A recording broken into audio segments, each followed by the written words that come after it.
Hi, my name is Zach Gould. I'm just here at FitMetabolism, and today I just wanted to talk about a great warm-up and cool-down stretch, specifically for runners, hockey players, whenever you're playing any type of sport where it's involved running, where you need to make sure you're really nice and loose, specifically in the groin area, as well as your hip flexors. So, you've probably heard of the iliopsoas muscles that have to be nice and loose. This is kind of a extended version of that. So basically what I'm looking for out of this is we're trying to get these muscles in the hip flexors, specifically in the front part of the body, in the groin, nice and warm so that they're not going to prevent injury when we're performing whatever sport or activity we're doing. So what I'm going to do here is take you through one of my favorite stretches I particularly love to do before and after activity. And what I'm trying to do here is trying to warm up those muscles and that tissue in that area in all three planes of motion. So obviously when you're running, stopping, cutting, going backwards, you're basically moving in all three planes of motion. You're not just running forward. So that's why it's important to try and make sure that you do stretch out this tissue, specifically the muscles in the groin area, all three planes of motion, so that you are ready to go when you play exercise, whenever you're doing your activity, as well as after. So basically what I call this is a three-step hip flexor stretch. What you're going to do is just in a standing position, feet about shoulder width apart, you're just going to take a little step forward, doesn't matter which foot. And what I'm looking for here, if you look, is both toes are always facing forward. That just tells me that my hips are both facing forward as well. So all you got to remember from this position is this.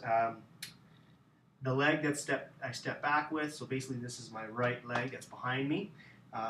That is the glute or butt cheek I want to contract. So if you have a tough time just contracting one, you can contract both. So what I'm looking for is just trying to stabilize the pelvis and the hips. So I'm going to contract that glute, and right away the goal is to try and get that stretch on the front side of that back leg. And for me, that's my right, the hip flexor in the groin area. So what you're going to do is we're going to basically do the first plane of motion, which is this one, the sagittal plane.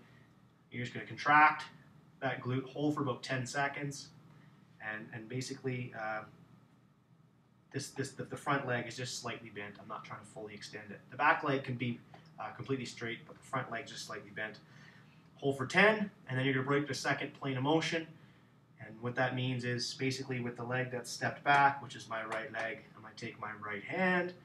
I'm just going to try and break that frontal plane, which is I'm just going to lean over to the opposite direction and still keeping that contraction with that glute. And I'm going to feel even more of a pull down in here. And just hold that for about 10 seconds. Whenever you're trying to stretch in this position, you always want to just be comfortable breathing. If you can't breathe through the exercise, meaning you're holding your breath, when you're not going to get the benefit you want out of it. So I'm just in a controlled fashion here, and then I'm going to break that third plane of motion, or the transverse plane. I'm still going to be leaning this way. I'm going to take that bottom shoulder, and I'm just going to kind of twist forward, almost like a ballerina, still keeping that contraction with that glute, and just hold for about 10 seconds there. Nice controlled breathing, and then slowly come back out. So basically that's the three planes of motion. The three-step hip flexor stretch, I did it from the front view. I'm going to do it from a side view just to give you an idea what I'm looking at here. So I'm in a standing position. I'm going to take a step back with my right leg. Both toes are facing forward. My back leg is completely straight.